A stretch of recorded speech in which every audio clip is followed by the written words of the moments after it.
The Fire Within podcast. You need a sustainable plan, the right mindset, and the knowledge and inspiration to stoke the fire within. Just like the phoenix, you can burn your old habits, never turn back, and emerge completely anew.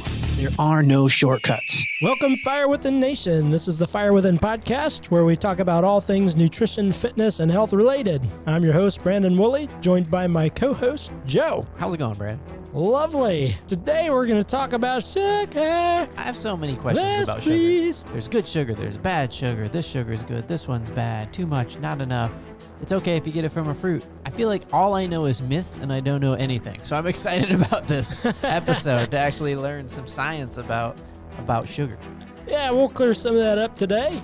For a starting talking point here, we know, and we've said this in a previous episode, sugar is by far the most addictive substance on the planet, even more so than crack cocaine. And they did that from testing mice, right? Rats. Right. So rats, given the choice between sugar and cocaine, will always choose to go to the sugar, and rats really like cocaine. They've also done EKG studies that light up different parts of the brain, and it does light up the same part of the brain as cocaine, but at a 9 times more intense rate. So is this going to be like one of those episodes where like everything about sugar is bad? Because I feel like, are we going to cover in this episode like what you should be eating? Because I feel like a lot of times we get like, these are all the things that are bad, and then I'm left thinking like, well, I guess I just won't eat. Well, spoiler alert, no, sugar's a good thing, coming from the right sources and the right amounts. That could be in any form of carbohydrate. The body needs carbohydrates to run properly. The brain functions much better off of them. Now, granted, we can convert fats and proteins into glucose for the brain to use, and many people are familiar with ketosis and things like that. Yeah. But for the average person, that's not necessarily the meal plan that's right for them. We're going to take the angle of those that will be eating carbohydrates today. We'll start with what to look for on labels. There is a lot of different names for sugar. How much of this is marketing and how much of it is actually that it's a different kind of sugar? I don't know the exact answer to that. Some of it feels pretty made up, man. Yeah, we have a list in front of us of 57 of just the most common names for sugar, and I borrowed this from Jonathan Baylor. He's got some fantastic resources on health and nutrition. Just to name a few, if you've ever seen turbinado sugar, refiner's syrup. That sounds made up. It might be. This one I can't even pronounce. Demerara. What is invert sugar? I don't know. Maybe they do it upside down. They sound very made up. Like cane juice crystals. I think some of it is marketing so that it doesn't outwardly appear on the label to say sugar. But I think also it's just there are so many different types, like Panoka. Date sugar. That's what you have when you're on a date. Now, there's a couple shortcuts to kind of figure out if you see anything ending in OSE, like galactose, glucose, glucose solids, fructose. All those things are going to be different types of sugar. Also OL, like sorbitol, erythritol, things like that. Now, I once thought erythritol to be actually a pretty healthy sugar because it doesn't really do anything to insulin and things like that. However, most erythritol is derived from corn. So I'm sure we're going to get into it a little bit, but like the healthy kinds of sugar versus what's the most unhealthy kind of sugar? High fructose corn syrup, which is probably the most popular type of sugar. Correct. We were just doing some research before this and found out that it is 70% cheaper, high fructose corn syrup, to put that into food products than it is regular sugar. So of course, companies have this huge incentive to use that stuff because they're trying to make money. Yeah, and not only that, but it greatly increases the shelf life of the foods as well. So there's not as much product waste. So they save some money there too. The best types of sugar are going to be naturally found in fruits and vegetables. Do they have their own names? Fructose is the type of sugar you'll get through most fruits. Now, with that being said, fructose is also a neurotoxin. So it's not something we want to over inundate ourselves with. Fruits are something we used to only have seasonally. We'd forage for it, and then different seasons would bring about different fruits, and they'd be more plentiful in the summertime, which was great because we can gorge ourselves, put on some fat. That would help us get through famine in the winter. Now, the problem is now we have access all year long, every single day, and from every corner of the globe. All those different types of fruits can be found in a single grocery store. I think we should be eating seasonally because typically otherwise, if they're greenhouse produced, gassed early, they don't have the same nutrient content. There's fear of more lectin content, which is a protein we've railed about before that causes issues with the gut. So I think we should be eating seasonally, and I do think it should be limited. I want to hear a little bit about like the history. It seems like the big fear with sugar is the new big fear. Like it used to be fat. Why now is it becoming such a big deal to be focused on refined sugars, the process that it goes through in order to turn it into sugar? I'm sure there's some parts of the medical and health community that have always had an eye on it, at least the last 50 years or so. But as rates of type 2 diabetes are skyrocketing, and something else I've had my eye on is non-alcoholic fatty liver disease. It's 50%. And I'm even seeing 14-year-olds with it. It's insane. Wow. But that's primarily from that corn syrup, but any sugars can help accumulate with that. And fructose is another one. We used to be hunter-gatherer foragers and go all over the place. And then in order to make it so we didn't have to be nomads and move all over the place, we eventually became domesticated, and we domesticated our crops, which meant we could just regrow the same things and stay put. Now, due to this, we lost about 40,000 varieties of fruits, vegetables, nuts, seeds, and animals. And that's when we started getting nutrient deficiency diseases like scurvy and all these other things. And that had a huge impact on our microbiome health as well. So there used to be a lot more fruits and vegetables that we just don't have anymore? At least not readily available. Huh. I'm sure there were thousands of varieties of mushrooms and just all kinds of stuff. And now we have button or portobello, and that's pretty much it. So with that happening, our gut health went down, our nutrient profile went way down. Now, something interesting about domestication was this also changed our jobs and our roles. So it used to be one man would be a bricklayer, a sewer, he would do everything. And now we have individual jobs for different people. We have accountants, we have contract workers, we have construction workers. And through that process, it actually shrunk the human brain size down. The size of a tennis ball is missing now. So it's kind of funny because you see on Facebook all the time, there's these people, well, your generation racked up the national debt, and your generation caused global warming. Well, they shrunk a good chunk of our brain. Now, 60% of the world's consumption of food is now rice and grain products. And That's hard to believe, man. Isn't that insane? But so much of what we eat is bread, it's cereal products. There's so many different products that are made with grain, and a lot of them are marketed as healthy. And then there's entire countries, especially third world countries, that might survive on rice and beans alone. And everybody that listens to Dave Ramsey. Rice and beans, beans and rice. That's how you get out of debt. Debt snowball. Hashtag whatever you want to put there. Global obesity.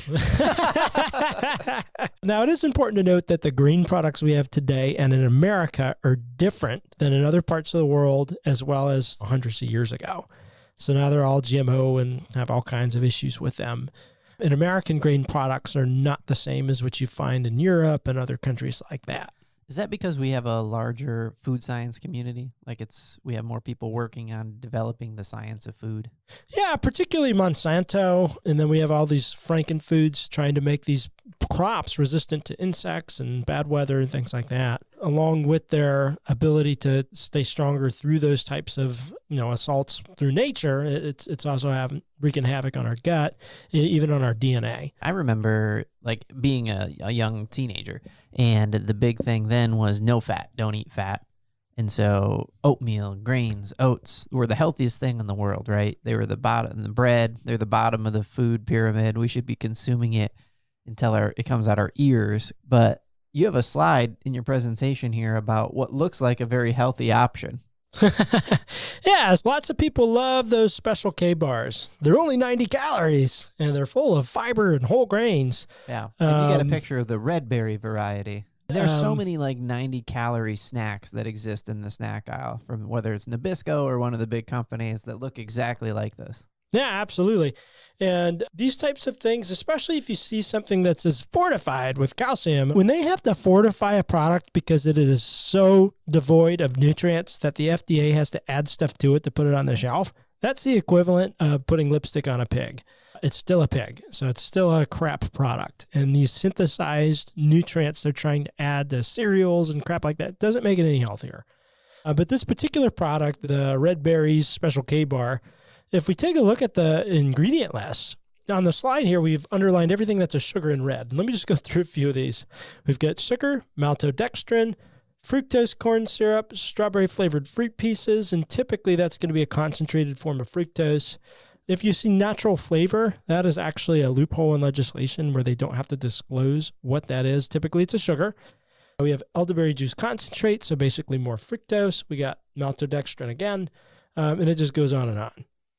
Now, if that wasn't bad enough, we've highlighted everything in yellow. That's a hydrogenated or harmful vegetable oil. So it's got sunflower oil, soybean oil, palm oil, partially hydrogenated palm kernel oil. And if you see the word hydrogenated, that is trans fat. That's atherosclerosis. That is what can contribute to heart disease. And then it goes on and on. So we can put a link to this in the show notes on your website at firewithinnf.com. And you can just get a look at this. It's crazy. There's nothing left that's not underlined or yellow. Yeah, or wheat, grain, and corn. So I would argue that this is not food. So I don't care that it's 90 calories. I don't care that it's full of fiber. There are so many endocrine disruptors and things that mess with your hormones and can contribute to atherosclerosis. It's no wonder type 2 diabetes is going through the roof. Now, something else to consider, sugar has such a tie-in with Alzheimer's and dementia that those two conditions are now called type 3 diabetes. Now, the reason this happens is a process called glycation. What the heck is glycation? Do you know, Joe? No. No? All right. So what glycation is when sugar molecules stick to collagen or protein.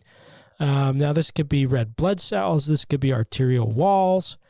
And when sugar sticks to that, it renders that useless. It causes damage to it.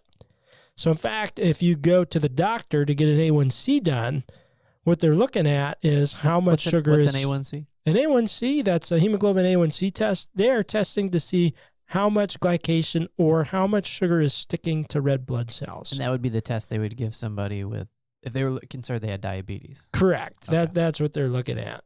But literally, the sugar sticks to it and renders that useless. It causes damage. Something else with sugar and sleep that we've talked about in the past is the more sugar we eat, the more end products called amyloid plaque to build up in the brain. Yeah, we just talked about this in the sleep episode. That was episode 13. Exactly. That amyloid beta plaque actually stops communication between neurons. That's memory loss. That's Alzheimer's. That's dementia. Now, if you haven't heard the last episode, we have a system in place called the glymphatic system. I'm not going to go into detail now, but basically when you're in deep sleep, the brain cells shrink up to 60% of their size, and a fluid is sent through your brain to clean up this amyloid beta plaque. So remember, if you're not sleeping or eating more sugar, you are accelerating your way to Alzheimer's. So now let's just take a minute and point out what are some sugar-rich foods and what are some sugar-poor foods. Now remember, it doesn't have to say sugar in the ingredient list or sugar added. But one of the things you can do is take a look at the carbohydrate count. And for every 4 grams of carbohydrate, that's the equivalent of 1 teaspoon of sugar in terms of impact. So if something has 40 grams of carbohydrate, maybe there's no sugar added, but guess what? In terms of your body, it's the equivalent of 10 teaspoons of table sugar. So this is where like things that don't seem like traditionally sugar foods can in fact be sugary. Things like milk, for example. Right. Yeah. In fact, I worked with a 14-year-old that was so obese and he was drinking over a gallon of milk a day. He actually ended up with type 2 diabetes, non-alcoholic fatty liver disease, and he went blind because sugar also contributes to cataracts and macular degeneration. That also is a glycation issue. Most people would assume that milk would be one of the more healthy things in somebody's diet. Calcium, vitamin D, but it has A1 casein, which causes all kinds of immune issues. And then it also has sugar. I wouldn't call it a health food. I don't think it's necessary in the diet and probably not something most people need. This kid I was working with, 14 years old, was having over a gallon of milk a day. Which is 160 or 159 grams of sugar. Yep. And then divide that by 4. That's how many teaspoons of sugar. So that's probably something like 30 to 40 teaspoons. That's just insane. And that's how you end up with non-alcoholic fatty liver disease and going blind at the age of 14. You would think if you look at the label and it doesn't say sugar, that you're okay. But what are some of the sugar-rich foods that actually, in fact, wouldn't say sugar on the label, but are in fact rich in sugar. I would say wheat, grain, and corn are going to be your top offenders, hands down. Now, fiber does somewhat negate the impact of sugar. So sometimes you'll see it has 14 grams of carbs, 14 grams of fiber, and then it'll say net carbs 0. But I don't think that negates the hormonal impact. But wheat, grain, and corn are going to be the highest offenders. Of course, soda because of the high fructose corn syrup. Fruit juices are nothing but fructose. That's 100% sugar. Now, it's ridiculous when a thing of juice will say no sugar added. Well, it doesn't need any sugar. It's all sugar. Oats, cereal, rice, potatoes, those types of things. Now, when selecting potatoes, red potatoes and sweet potatoes are great choices. They have a better nutrient profile, a lot more vitamins, different type of fiber content. So those I eat pretty regular. Now, I find it surprising that oats are on there. Oats are always marketed as this really healthy snack. Right, because they have a butt ton of fiber. I think that's one of the things they're after. However, we've talked in the past on episodes about a protein called lectin, which is a mimicker of insulin and causes sugar to spill into the bloodstream and be stored as fat in the liver. Oats and corn are the two items that no matter how you prepare them, you cannot get rid of that lectin protein. So even if it's steel cut gluten-free oats, it's still going to carry that protein. So it's not my favorite food to include in a diet. Yeah, and I know we talked about this earlier, but this is getting to like what the heck is left to eat, like type of the stuff. So where's sugar poor food? So have you ever seen an Oreo tree in the wild? No, but I would stop and eat from. I think that's what was actually the tree in the middle of the Garden of Eden that is Oreo tree. Yeah, I got told Adam and Eve not to eat from. Basically, things you would find in nature. So grass-fed beef, almonds, avocado, fatty fish, poultry, kale, spinach, eggs, just things you would find naturally that haven't been processed, that haven't been GMO screwed with. You know, and I'm not saying never eat carbohydrates. That's silly. But I think there's better sources than wheat, grain, and corn. What are some good sources of carbohydrates then? Vegetables are going to be your best. So celery, carrots, things like that. There's many types of greens. And I would work for diversity of vegetables, not just quantity. Because every different type and species of vegetable you put into your diet helps repopulate your microbiome and gut health. Remember, fiber does help a little bit to negate some of the impact of sugar. And vegetables have tons and tons of fiber. Kind of like that episode we did with Adam Lee, where he's just eating celery all day and he lost 128 pounds. There's so much fiber, and that's going to attach itself to a lot of sugar. I'm not advocating a celery diet, but you get the idea. Also, berries. If you're going to go with fruit, berries are fine. They're good all day long without going super crazy on them, but they're super low in sugar and fructose. They have a lot of fiber and a lot of antioxidants. Now, something else that comes with glycation is something called AGE, which is advanced aging end products, which have toxins, cause inflammation, can create oxidative stress. If you've ever cut an apple open in half and left it out and it starts to turn brown, and that's the oxygen kind of destroying and deteriorating the fruit part. It's similar to what happens to the body with oxidative stress. It does do damage to the tissues, but sugar contributes to that.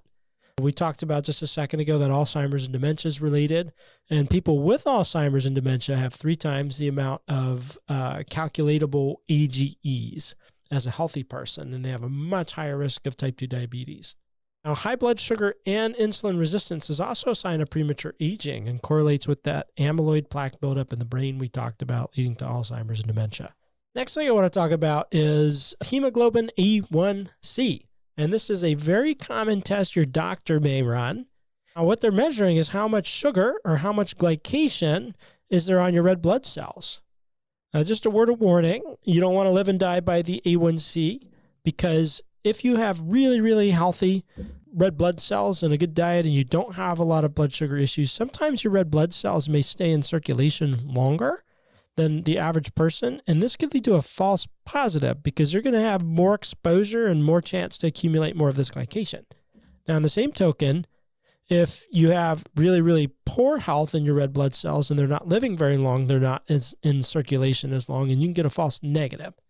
So I wouldn't go by an A1C alone to determine if you need metformin or something like that. And we always want to try lifestyle intervention first before we go to a prescription, unless it's life-threatening. Now, something interesting, if you're considering a vegan or vegetarian diet, just be careful because oftentimes you need a dramatic increase in carbohydrate intake in order to get the protein you need without meat.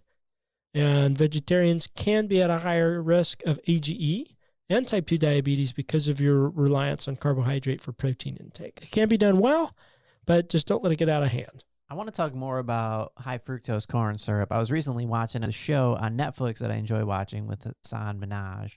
Basically, there was this chart that he showed that at the moment where food science basically figured out how to turn a lot of these food products into high fructose corn syrup, the obesity line, like if you're looking at a bar chart, it was just kind of trugging along at a regular thing. Like we were going up a little bit, and then it just started going way up. In like 30 years, it doubled, tripled.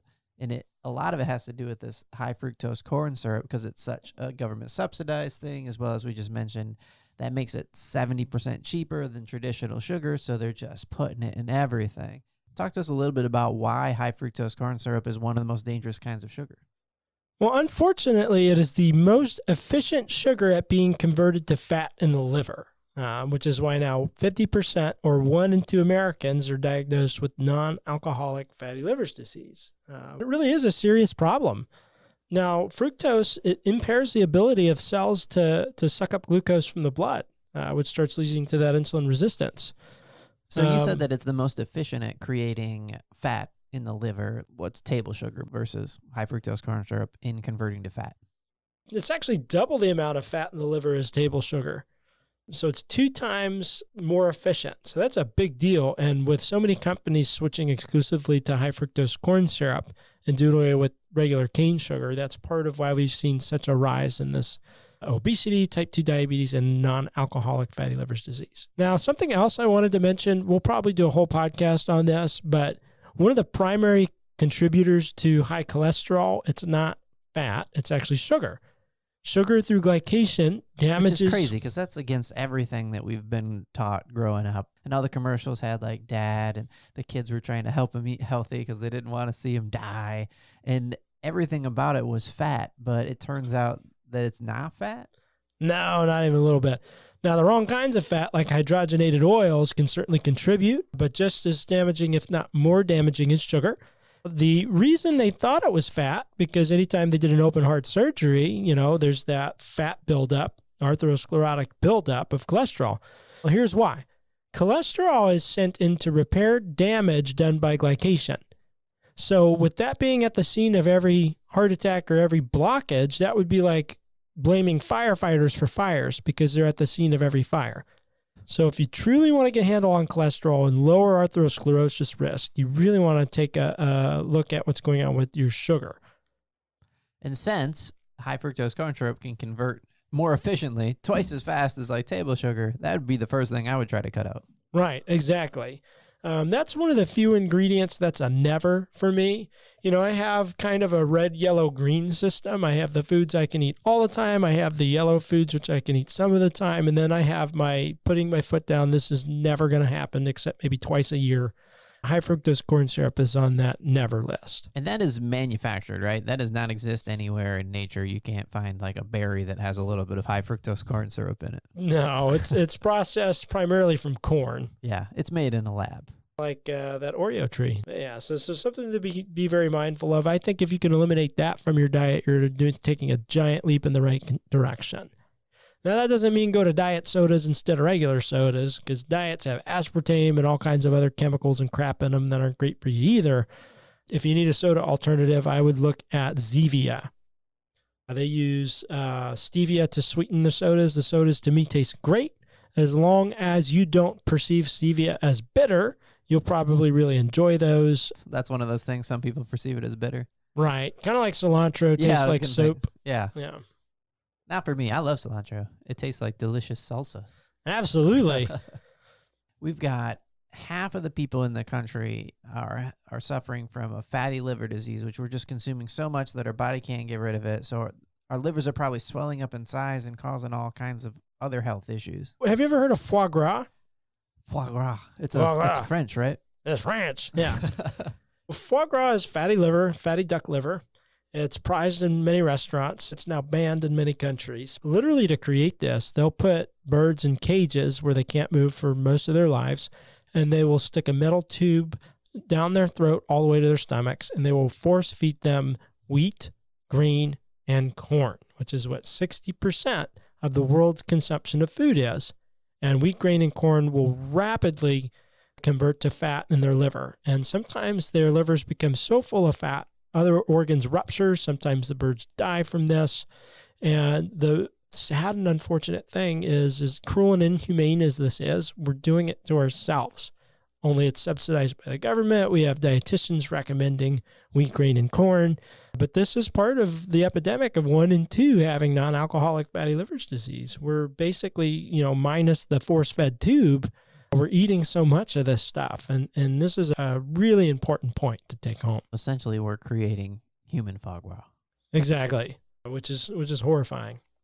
Does this mean we could never have fruit and all these other things? Honestly, it depends on your health. And once you regain insulin sensitivity, it's fine to eat more of those things. But what I did want to do is go through the kind of anytime fruits that anybody can have regardless of their health, unless they have an allergy or something. Blueberries and other berries are going to be your top choice. Very low in sugar. They have tons of fiber and lots of antioxidants. Next is going to be coconuts and also avocados. Believe it or not, avocados are a fruit. I think they're fantastic. Dr. Gundry recommends eating one a day. He brings them, if he goes on a plane trip, he'll just eat a whole one. He'll bring it with him. Fantastic high energy snack.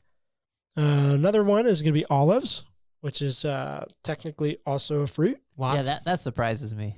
Technically, that's a fruit. If it's got a seed, it's a fruit. And then next is going to be dark chocolate and cocoa. Cacao.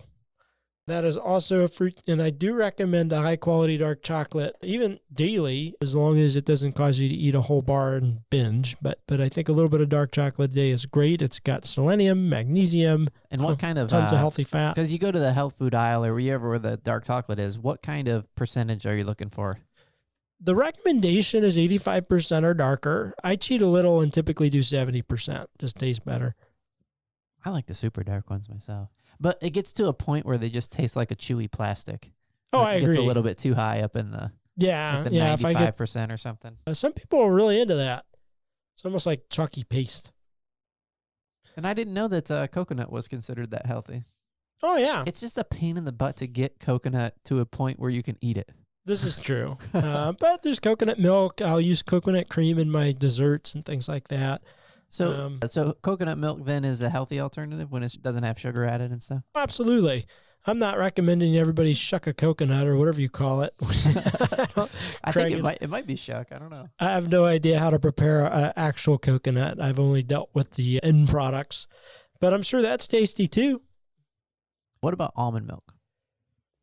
Yeah, I think almond milk's fantastic. I just hate it for whoever who has to milk all those almonds. I mean, that must take a long time. It reminds me of that scene from, do you remember that show, Meet the Parents? Yeah. With Ben Stiller. I got nipples, Greg. Can you milk me? That's the only thing I really remember from that movie. First thing that comes into my mind. So I don't know where the nipples live on an almond, but. I don't want to know. But macadamia nut milk is a thing too. I mean, there's all kinds of alternatives out there. All these things that seemingly were good at one point, basically from marketing or from this people who could stand to benefit, food companies that could stand to benefit from us eating more of one product. Do you think there's anything right now that we are saying is healthy that at some point in the future when the science catches up, because let's talk about cigarettes for a second. Cigarettes were at one point healthy. Or considered healthy. Right, from a doctor's standpoint. Yeah. People were like, you should smoke these. I actually have a couple ads from the 1960s of doctors and dentists recommending cigarettes. One says, give your throat a break, and things like that. I remember an ad from the Flintstones as well, where Barney's smoking and he's trying to tell Fred that I think Winston's are a good brand. Yeah. And then there's this one's got a doctor. It says, more doctors smoke Camels than any other cigarette. I feel like wheat, grain, and corn, or whole grains in general, I think that would kind of fit the bill for that. I wonder if high fructose corn syrup at one point will be like tobacco. Maybe. I guess it's not like tobacco, because a cigarette, what's it have, like 100 and some chemicals in addition to? Like, it's a really bad concoction of stuff. Yeah. And it's kind of made in a lab, very similar. It's hardly the same thing as like grabbing a leaf off of a tobacco plant, waiting for it to turn brown, and then lighting it on fire, Right. Yeah, that's changed quite a bit. But no, I think that whole grains could be considered kind of in that same boat. And I'm not willing to wait for the science community to say, hey, everybody, maybe this was a bad idea. I'm going to start doing something about it now. Yeah. Again, just not knowing a lot. That's me. I haven't done a lot of the research in the study that you have, but I always thought that Nutella was a pretty healthy alternative to like your peanut butter. I heard in my mind it was made from hazelnuts. It was just like a smashed up nut and that was it. But you have this slide here where you're recreating what actually are the ingredients inside of Nutella. And it basically goes like this. Half of the jar is white sugar. Yep. Then you got like maybe a fifth of the jar is hazelnuts. And then you got a little bit less than that is cocoa. And then you got skim milk powder. And then the rest of the jar, which is probably 25-30%, is palm oil. Exactly. So Dr. Yanni Friedhoff, he's hilarious. He actually has a YouTube video where he recreates Nutella in his own special way. And he does the calculations, and every 2 tablespoons, which is a standard serving of Nutella, has 5 hazelnuts total. It has 5 teaspoons of sugar, or 5 packets of sugar for 2 tablespoons, which is the same as a tower of 5 Oreo cookies. A single serving of Nutella is this equivalent of 5 Oreos. 5 Oreos? Yeah. And we might as well just be eating Oreos. It's way better than Nutella. Yeah, I mean, this stuff, there's nothing healthy. It's not what breakfast loves. You might like it, but your body hates it. It's pretty interesting. And there's many of our products on the shelves today that are similar, kind of like that special K-bar we looked at earlier. So with all the evils out there, just to recap, what we should be doing is eating a lot of fruits and vegetables, focusing on some of the healthy alternatives that you mentioned. I guess they're not healthy alternatives. They're just the way we should be eating, right? Right, exactly. So sticking to the outside of the aisles, the perimeter, produce. You brought that up before. Meat, exactly. Shop the perimeter at the grocery store. Yeah, that should be the bulk of what you get. You shouldn't need a whole lot from those inner aisles. Now, when you're walking in your grocery shopping, you're looking for any added sugars or any of those sugar names, and those are the things those are on your red list of things you're looking out for? Sometimes, typically the items I have, those never come up unless I'm looking at like baked goods, which doesn't ever happen except for holidays. But I'm looking for vegetable oils primarily, and I'm looking for different types of sugars and preservatives. Now, let me ask you this, because I know that this happens in a lot of different ways and practicalities. This principle fleshes itself out. You've been living this diet for a while now. Do you feel like you miss things like Nutella and things that are on your never list, or do you feel like your body craves the healthier versions of food that you are regularly putting inside of it? Oh, my body definitely craves the healthier things. When I do go back to something like that, I usually end up cramping in the stomach, just feeling awful, energy plummets. I get really lethargic. Yeah. So I don't miss it in the slightest. I think that's hard for people to wrap their mind around, that you can actually, by changing your eating habits over time, your palate actually changes and what you like actually changes. Yeah, supposedly your taste buds actually turn over every 2 weeks. Yeah. But as your microbiome health changes and you have different ratios and types of bacteria that start to repopulate and outgrow the sugar-loving ones, your tastes change big time. And I've seen it happen for things that are bad for us. I remember my grandparents, they were always drinking coffee all the time. And as a little kid, there's nothing grosser than coffee. Just the way it smells, everything about it is no good when you're a kid.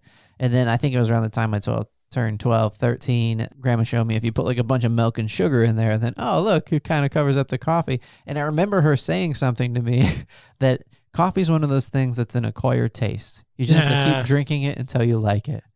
And so you can do that with negative things. So I assume you can do it with positive things. And it's tough with picky eaters, especially kids. Maybe we'll do a whole podcast on that. But Dr. Kelly Dorfman has a program called EAT, EAT, where you eliminate the bad food, you add a nutrient that's missing, and then you try one bite of a new food for 14 days straight. They don't have to like it. They don't have to love it. But if they can get it down, it stays in the diet. And after that 2-week period, sometimes the kids actually enjoy the food and want more of it. My sister and her husband, Josh, my niece and nephew, they eat super healthy.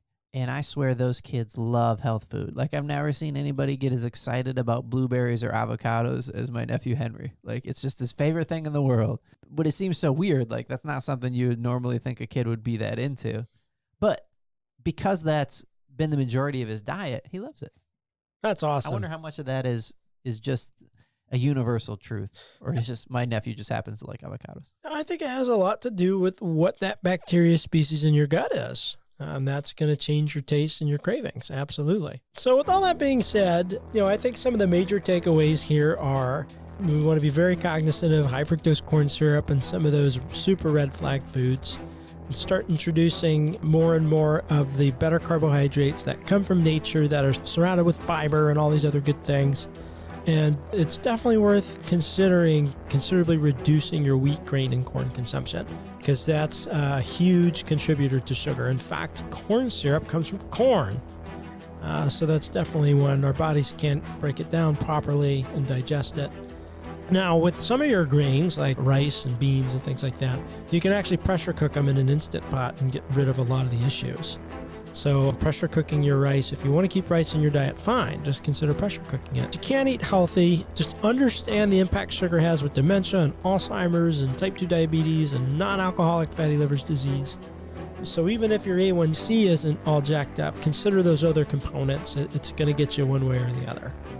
And you can make sustainable small changes. I don't recommend anybody overhaul their entire diet, but if you wanted to do one singular thing to improve your health, I would get rid of high fructose corn syrup containing foods. Thanks for tuning in today. I hope you got a lot of value out of today's episode. If you did, go check us out at firewithinnf.com. You can subscribe to our newsletters and make sure you never miss an episode or any other content.